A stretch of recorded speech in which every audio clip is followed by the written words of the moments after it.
Assalamualaikum warahmatullahi wabarakatuh. Perkenalkan, nama saya Ihsan Nawawi. Saya adalah mahasiswa IAIN Syekh Nurjati Cirebon. Nomor induk mahasiswa 2281131391. Dan sekarang saya berada di kelas A28. Kali ini saya akan mempresentasikan tentang membuminya Islam di Cirebon.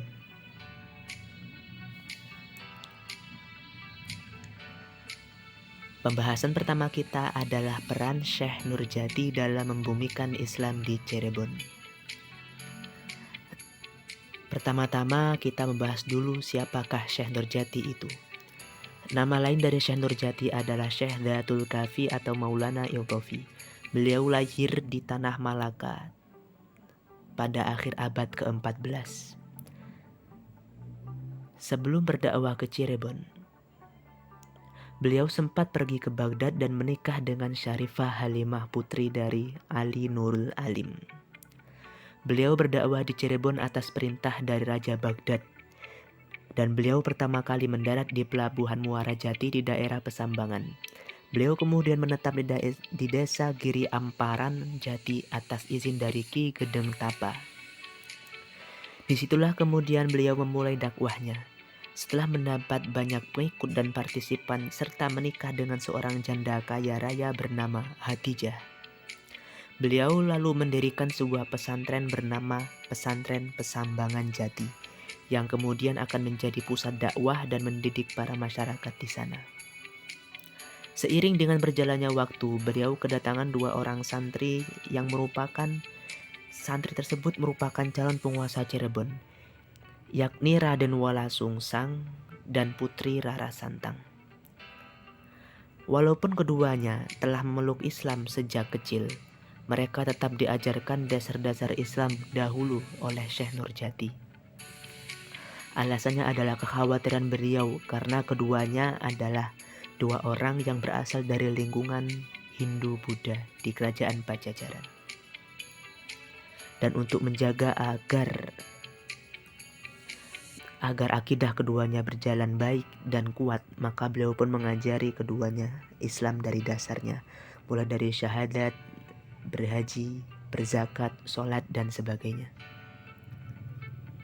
Pada suatu hari Syekh Nurjati pernah berdiskusi dan mengumpulkan para muridnya. Di antara para murid beliau adalah Syarif Hidayatullah atau Sunan Gunung Jati. Beliau pernah bertanya kepada para muridnya bagaimana agar Islam di Cirebon lebih tersebar luas dan lebih membumi lagi, sehingga Cirebon menjadi masyarakat yang Islamiyah. Akhirnya Syarif Hidayatullah pun mengusulkan agar berdakwah ke daerah pelosok-pelosok, agar bisa merambah orang lebih banyak lagi di daerah pelosok. Sehingga perkumpulan para dai inilah yang menyebar di pelosok-pelosok yang akan menjadi tonggak berdirinya Wali Songo.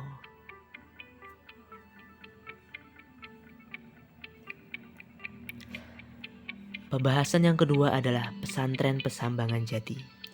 Pesantren Pesambangan Jati adalah pesantren tertua di Cirebon yang didirikan oleh Syekh Nurjati atau Syekh Maulana Iltofi.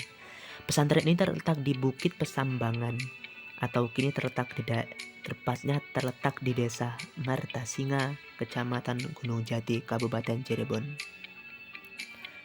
Pada saat itu pesantren Pesambangan Jati merupakan pesantren yang berdiri di bukit dan masih banyak sekali dikelilingi oleh tumbuhan kayu jati. Di sana Syekh Maulana Iltofi atau Syekh Nurjati mengajar murid-muridnya di bawah sinar matahari yang terselip di antara pohon-pohon jati. Sehingga karena itulah beliau dijuluki sebagai Syekh Nurjati, yakni cahaya yang muncul di antara pohon-pohon jati. Tepat di pesantren tersebut terdapat gua yang bernama Gua Gerbang Iman.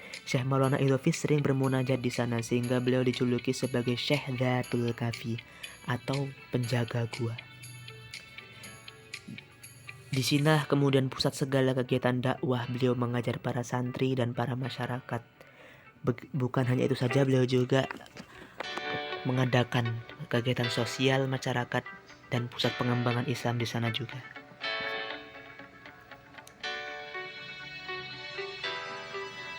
Pembahasan yang kedua adalah sejarah asal terbentuknya Kabupaten Cirebon. Cirebon yang merupakan daerah yang terletak di pesisir utara Jawa Barat yang berbatasan dengan Jawa Tengah. Dahulunya adalah sebuah kerajaan dengan raja pertamanya Raden Wala Sungsang.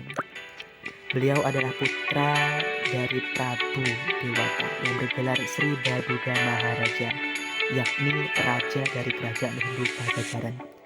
Ibu beliau adalah Nyi Subang Larang yang juga adalah seorang muslimah. Cirebon awalnya adalah sebuah desa yang bernama Tegal Alang-Alang yang dipimpin oleh Ki Gedang Alang-Alang.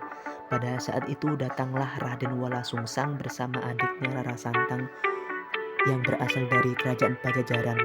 Tujuan mereka datang ke daerah Tegal Alang-Alang adalah untuk memperdalam agama Islam dan berguru kepada Syekh Nurjati di sana. Setelah Ki Gedang Alang-Alang wafat, Pangeran Wala Sungsang pun menggantikan beliau dan mengubah desa tersebut menjadi nama Caruban. Caruban berasal dari dua kata yakni cai, petis, dan terasi yang terbuat dari air, dan rebon atau udang. Sebab mayoritas penduduknya adalah para nelayan yang menangkap udang dan membuat terasi dan betis di sana. Raden Wala Sungsang menikah dengan Nyai Endang Wilis yang memiliki seorang putri bernama Nyi Mas Pakungwati. Sedangkan Rara Santang menikah dengan Syarif Abdillah bin Nurul Alim saat berangkat haji ke Mekah. Nyi Rara Santang adalah ibu dari Syekh Syarif Hidayatullah atau Sunan Gunung Jati. Setelah keduanya pulang dari Mekah, yang mana ketika ke Mekah merupakan perintah dari Syekh Nurjati untuk berhaji ke Mekah. Setelah sepulangnya dari sana, Raden Wala Sungsang pun mendirikan kerajaan yang bernama Kerajaan Cirebon pada tahun 1430 Masehi. Tetapi pada saat itu Cirebon adalah sebuah kerajaan yang masih di bawah kekuasaan kerajaan Pajajaran. Pada tahun 1470 Masehi, setelah Syarif Hidayatullah selesai berguru dan menimba ilmu di Mekah, Baghdad dan Campa, beliau bermusyawarah dengan Sunan Ampel di Jawa Timur dan membentuk perkumpulan yang bernama Wali Songo. Pada tahun 1479 Masehi, Pangeran Syarif Hidayatullah menikah dengan putri Raden Wala Sungsang yang bernama Nyi Mas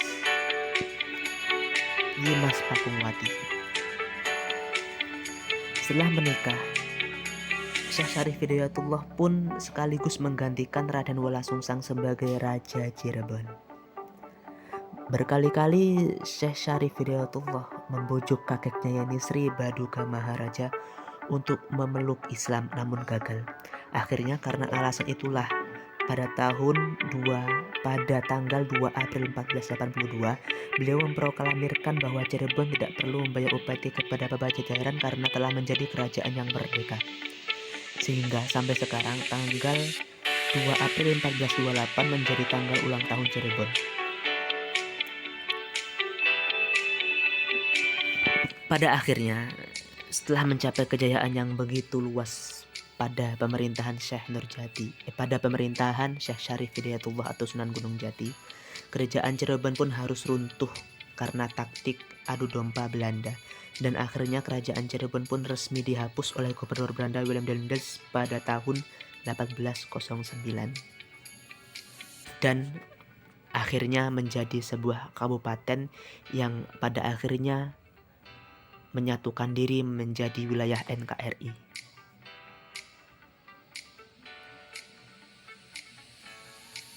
Pembahasan terakhir adalah Keraton Pakungwati. Keraton Pakungwati adalah dalam kasepuhan yang didirikan oleh pendiri kerajaan Cirebon yakni Raden Walang Sungsang bersamaan dengan mendirikan kerajaan Cirebon. Keraton Pakungwati didirikan setelah Raden Wala Sungsang dan Nyi Rara Santang berpulang dari haji di Mekah. Nama Pakungwati sendiri diambil dari nama putri tercinta beliau yakni Nyi Mas Pakungwati dengan ibunya Nyai Endang Geolis. Model bentuk keraton Pakungwati menghadap utara dengan bangunan masjid di sebelah barat dan pasar di sebelah timur dan alun-alun di tengahnya. Ini merupakan model tata letak keraton pada masa itu terutama yang terletak di daerah pesisir. Di depan keraton Pakungwati juga pernah terjadi peristiwa peperangan antar kerajaan Galuh yang dipimpin Patih Kiban dan pasukan Cirebon, yang mana pertempuran keduanya akhirnya dimenangkan oleh pasukan Cirebon.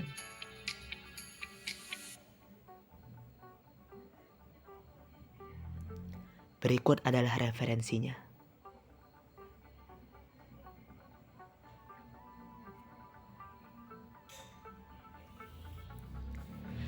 Sekian dari saya, mohon maaf bila ada kekurangan. Wassalamualaikum warahmatullahi wabarakatuh.